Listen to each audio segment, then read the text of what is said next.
Fala galera, tudo bem com vocês? Me desculpem pela demora para lançar o sexto vídeo. Eu acabei tendo alguns problemas pessoais, mas finalmente está pronto.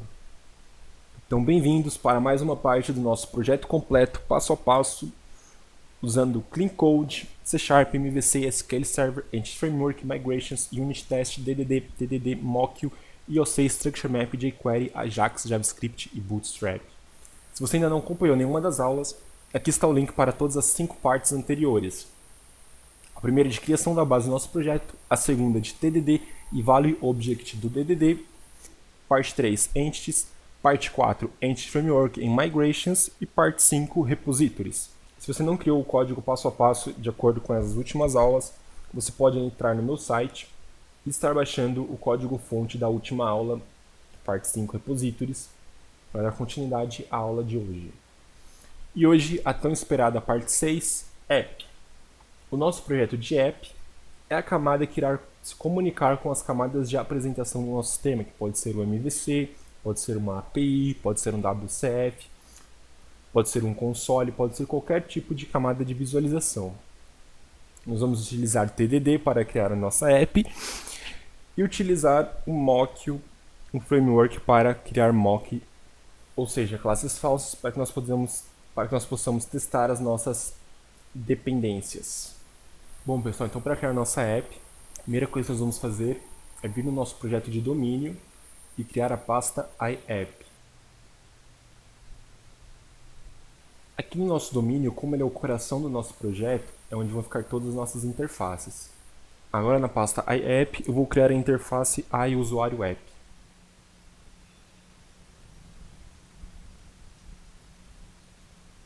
Ela vai ser pública.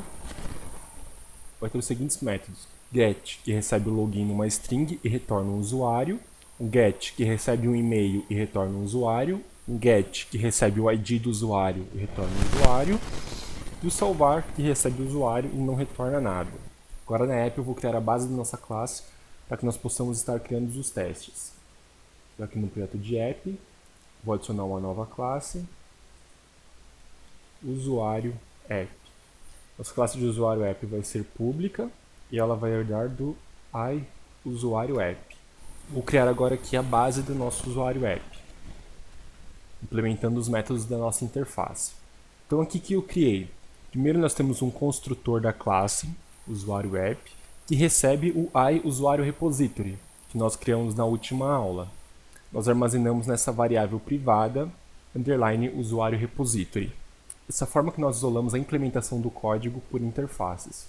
Os 3 métodos de get já estão programados, porque como são muito simples, eu não vou criar os testes para eles. Então a única coisa que eu faço é chamar o usuário repository, nossa variável privada, o método get, passando os parâmetros, nesse caso o login, no de baixo o e-mail e depois o ID. E todos eles vão retornar um usuário. Aqui no método de salvar, eu criei somente a estrutura dele, para que nós possamos criar o teste primeiro e depois a implementação, como manda o TDD. Agora no nosso projeto AppTestes, vamos adicionar as referências do domínio, para ter acesso às interfaces, e do nosso app. Também nosso Microsoft Visual Studio.qualitytools.unittestframework. Ok. Agora vamos criar a classe usuário app test.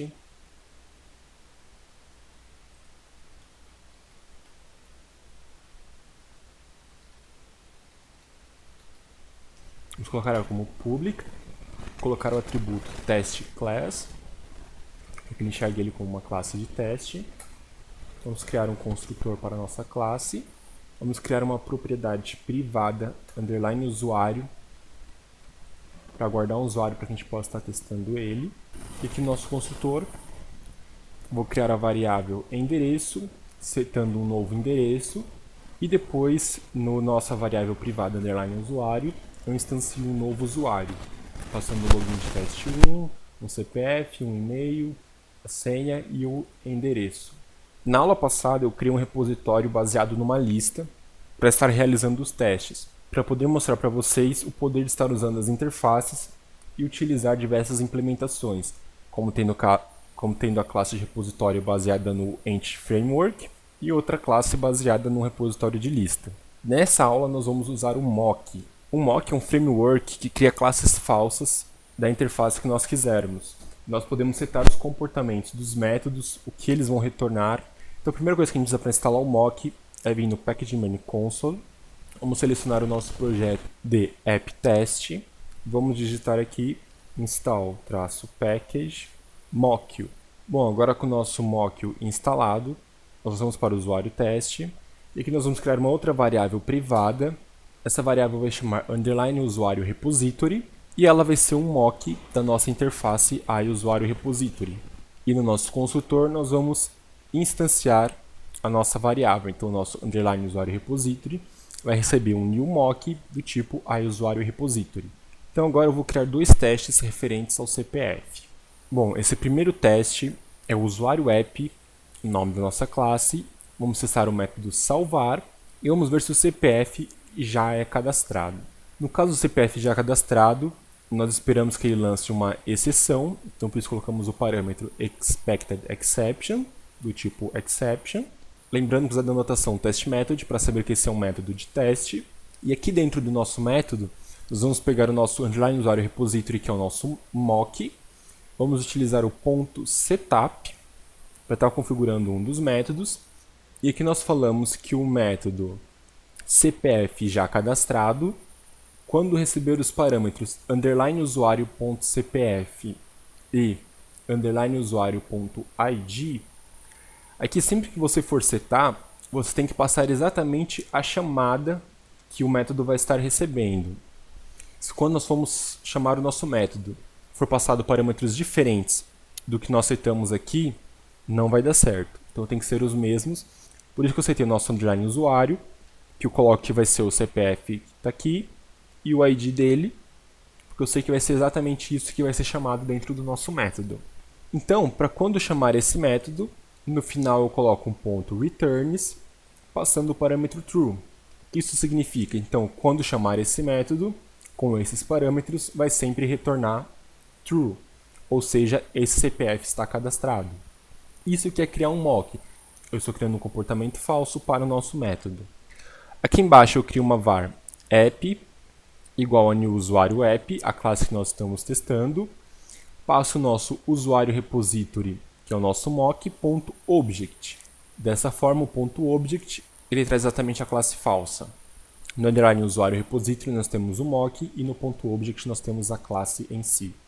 Depois nós chamamos o app.salvar, passando o nosso _usuário, que é o nosso usuário de testes. Por isso que eu usei aqui em cima _usuário.cpf e _usuário.id, porque eu sei que é isso mesmo que ele vai chamar lá dentro. E por final, eu coloco o _usuário repository, o nosso mock, ponto verify. Então eu verifico que ele vai chamar o método salvar do nosso repositório, passando o nosso usuário, e aqui eu seto quantas vezes que ele vai chamar esse método. Nesse caso, como é um CPF já cadastrado, ele precisa dar um erro, então tem que ser times.never. Ou seja, nunca o método salvar pode ser chamado nesse caso. Então aqui nós estamos validando duas coisas. Uma, que tem que lançar uma exceção, e a outra coisa, que nunca a nossa app pode chamar o método salvar do nosso repositório quando o CPF já for cadastrado. No caso de baixo, eu criei um teste para o CPF novo.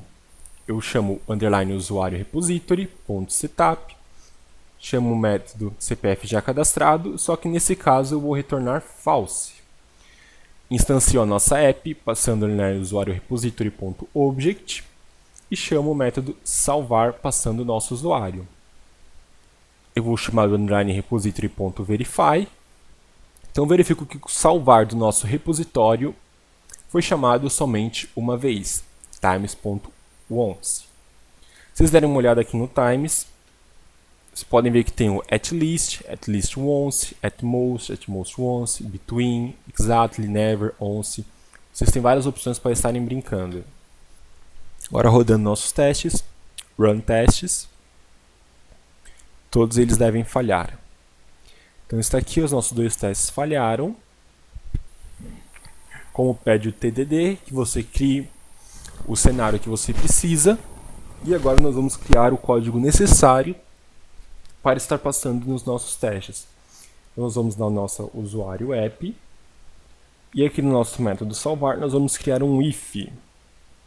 E nele, usando o nosso underline usuário repository, ponto CPF já cadastrado, passando o usuário.cpf e o usuário.id.